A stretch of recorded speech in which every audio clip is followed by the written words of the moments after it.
Hello నమస్తే. ఈరోజు విష్ణు సహస్రనామాల్లోని 10-11 శ్లోకాలకు అర్థం వివరించాలని అనుకుంటున్నాను. 10వ శ్లోకము: సురేశ శరణం శర్మ విశ్వరేత ప్రజాభవ అహ సంవత్సరో వ్యాళ ప్రత్యయ సర్వదర్శన.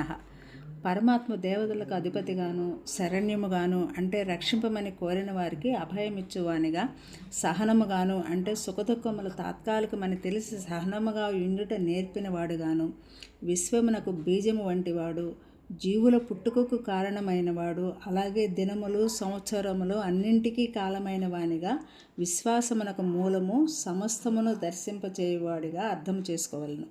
11వ శ్లోకము: అజ సర్వేశ్వర సిద్ధ సిద్ధి సర్వాదిరచ్యుత వృషాకపి రమేయాత్మ సర్వయోగ వినిస్తృత. పరమాత్మనకు పుట్టని వానిగా అంటే పుట్టుట గిట్టుట అనేది పరమాత్మకు ఉండదు. అన్నింటికీ అధిపతిగా అంటే ఆయన ద్రవ్యము, శక్తి, మనస్సు, ఆత్మ అను నాలుగింటికి అధిపతి అయి ఉన్నవాడు.